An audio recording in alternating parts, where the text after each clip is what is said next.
கிறிஸ்து இயேசுவில் பிரியமான சகோதர சகோதரிகளே, இன்றைய திருப்பலி வாசகங்களுக்கு உங்களை வரவேற்கிறோம். வாழ்க்கையில் நாம் அனைவரும் ஒவ்வொரு நாளும் பல கவலைகளால் சூழப்பட்டு விடுகிறோம். உணவு, உடை, நாளைய வாழ்க்கை, எதிர்காலம். ஆனால் இந்த கவலைகள் உண்மையில் நம்மை எங்கே கொண்டு செல்கின்றன? இன்றைய நற்செய்தி பகுதி மனிதனின் மனதை ஆழமாக தொடும் ஒரு ஆன்மீக செய்தியை நமக்கு வழங்குகிறது. இயேசு தம் சீடர்களுக்கு கூறிய வார்த்தைகள் வழியாக நம்பிக்கை, கவலை மற்றும் வாழ்க்கையின் உண்மையான முன்னுரிமைகள் பற்றி நாம் சிந்திக்க அழைக்கப்படுகிறோம்.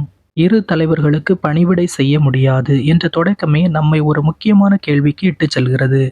நாம் எதற்காக வாழ்கிறோம்? எதை நம்புகிறோம்? எதை முதன்மைப்படுத்துகிறோம்? இன்றைய வாசகங்கள் வாழ்க்கையின் கவலைகளை மீறி நம்பிக்கையுடன் வாழ்வதற்கான அழைப்பை நமக்கு விடுக்கின்றது. இந்த சிந்தனையோடு இன்றைய திருப்பலி வாசகங்களுக்கு செவிமடுப்போம். பொது காலம் 11ஆம் சனி. முதல் வாசகம். அரசர் யோவாசு செக்கரியாவை கொல்லச் செய்தார். குறிப்பேடு 2ஆம் நூலிலிருந்து வாசகம். 24ஆம் அதிகாரம் 17 முதல் 25 முடிய உள்ள இறை வார்த்தைகள். யோயாதா இறந்த பின் அரசர் தம்மை பணிந்து நின்ற தலைவர்களின் சொற்களுக்கு இணங்கினார்.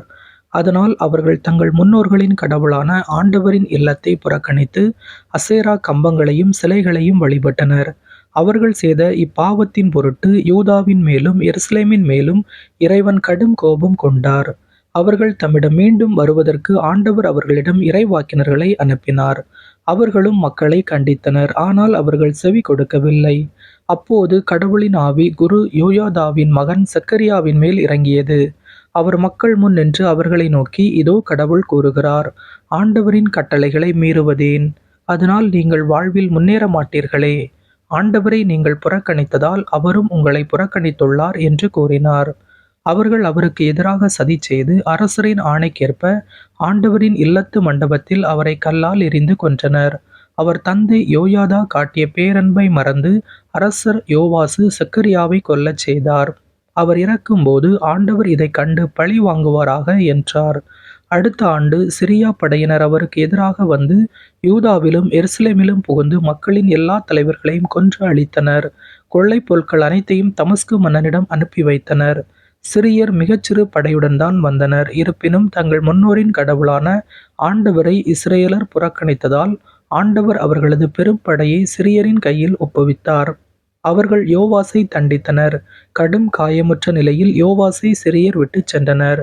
அவருடைய அலுவலர்களோ அவருக்கு எதிராக சதி செய்து குரு யோயாதாவின் மகனின் இரத்தப் பழியின் பொருட்டு அவரது படுக்கையிலேயே அவரை கொன்றனர். தாவீதின் நகரத்தில் அவர் சடலத்தை அடக்கம் செய்தனர். ஆனால் அரசர்களின் கல்லறைகளில் அவரை அடக்கம் செய்யவில்லை. ஆண்டவரின் அருள்வாக்கு. இறைவனுக்கு நன்றி. பதிலுரை பாடல் பல்லவி. எனது பேரன்பு என்றும் நிலைக்கச் செய்வேன். எனது பேரன்பு என்றும் நிலைக்கச் செய்வேன். நான் தேர்ந்து கொண்டவனோடு உடன்படிக்கை செய்து கொண்டேன். என் ஊழியன் தாவீதுக்கு ஆணையிட்டு நான் கூறியது, உன் வழிமரபை என்றென்றும் நிலைக்கச் செய்வேன். உன் அரியணையை தலைமுறை தலைமுறையாக நிலைத்திருக்கச் செய்வேன். பல்லவி. எனது பேரன்பு என்றும் நிலைக்கச் செய்வேன். அவன் மீது கொண்ட பேரன்பு என்றும் நிலைக்குமாறு செய்வேன். அவனோடு நான் செய்து கொண்ட உடன்படிக்கையும் எப்பொழுதும் நிலைத்திருக்கும். அவனது வழிமரபை என்றென்றும் நிலைநிறுத்துவேன். அவனது அரியணையை வான்வழி உள்ளவரை நிலைக்கச் செய்வேன். பல்லவி. எனது பேரன்பு என்றும் நிலைக்கச் செய்வேன். அவன் புதல்வர் என் திருச்சட்டத்தை கைவிட்டாலோ, என் நீதி நெறிகளின்படி நடக்காவிடிலோ, என் விதிகளை மீறினாலோ, என் கட்டளைகளை கடைபிடிக்காவிடிலோ, அவர்களது குற்றத்திற்காக அவர்களை பிரம்பினால் தண்டிப்பேன். அவர்களின் தீச்செயலுக்காக அவர்களை கசையால் அடிப்பேன். பல்லவி. எனது பேரன்பு என்றும் நிலைக்கச் செய்வேன். ஆயினும் என் பேரன்பை தாவீதை விட்டு விலக்க மாட்டேன். என் வாக்கு புரளாமை நின்று வழுவ மாட்டேன். பல்லவி. எனது பேரன்பு என்றும் நிலைக்கச் செய்வேன். அல்லேலூயா. நம் ஆண்டவர் இயேசு கிறிஸ்து செல்வராயிருந்தும் அவருடைய ஏழ்மையினால் நீங்கள் செல்வராகுமாறு உங்களுக்காக ஏழையானார். அல்லேலூயா. நற்செய்தி வாசகம். நாளைக்காக கவலைப்படாதீர்கள். மத்தேயு எழுதிய தூய நற்செய்தியிலிருந்து வாசகம். 6ஆம் அதிகாரம் 24 முதல் 34 முடிய உள்ள இறை வார்த்தைகள்.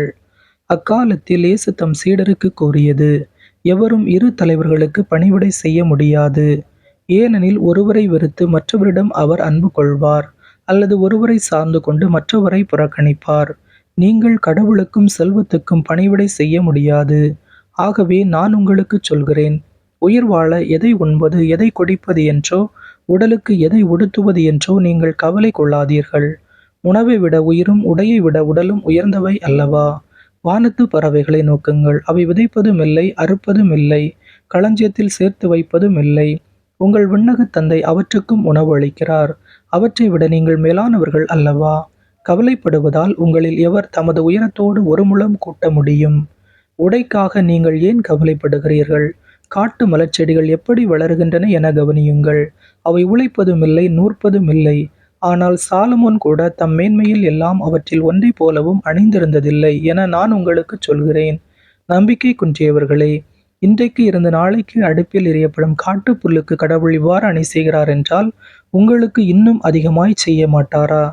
ஆகவே எதை உண்போம், எதை குடிப்போம், எதை அணிவோம் என கவலை கொள்ளாதீர்கள். ஏனெனில் பிற இனத்தவரை இவற்றையெல்லாம் நாடுவர். உங்களுக்கு இவை யாவும் தேவை என உங்கள் விண்ணக தந்தைக்கு தெரியும். ஆகவே அனைத்திற்கும் மேலாக அவரது ஆட்சியையும் அவருக்கு ஏற்புடையவற்றையும் நாடுங்கள். அப்போது இவை அனைத்தும் உங்களுக்கு சேர்த்து கொடுக்கப்படும். ஆகையால் நாளைக்காக கவலைப்படாதீர்கள். ஏனெனில் நாளைய கவலையை போக்க நாளை வழிபிறக்கும். அந்தந்த நாளுக்கு அன்றன்றுள்ள தொல்லையே போதும். ஆண்டவரின் அருள்வாக்கு. கிறிஸ்துவே உமக்கு புகழ். இன்றைய சிந்தனை: கவலை கொள்ளாதீர்கள் என்று இயேசு இந்த நற்செய்தி பகுதியிலே 3 முறை வலியுறுத்தி சொல்கிறார். எதை உண்போம், எதை உடுப்போம் என்று கவலை வேண்டாம். உங்கள் வாழ்நாளை பற்றி கவலை வேண்டாம். நாளை தினம் பற்றி கவலை வேண்டாம். கவலைப்படாதீர்கள் என்று இயேசு சொல்வது அதற்காக உழைக்க வேண்டாம் என்று அர்த்தமல்ல. மாறாக, அளவுக்கு அதிகமாக கவலையும் குழப்பமும் தேவையில்லாத மன உளைச்சலும் வேண்டாம். கடவுள் மேல் நம்பிக்கை கொண்டு அனைத்தையும் செய்பவர்தான் இயேசு காட்டிய வழியில் நடக்க முடியும். கடவுள் மனிதனை தன் சாயலாகவே படைத்தார். எனவே இறைவனை தேடுவதில்தான் நிறை மகிழ்ச்சி இருக்கிறது, பொருட்களில், மனிதர்களில் அல்ல. எனவேதான் இறையாட்சியை முதலில் தேடுங்கள் என்று இயேசு நம்மை அழைக்கிறார். இறைவனை தேடுவோம், அனைத்தையும் சேர்த்து பெற்றுக்கொள்வோம். இயேசுவுக்கே புகழ். இயேசுவுக்கே நன்றி.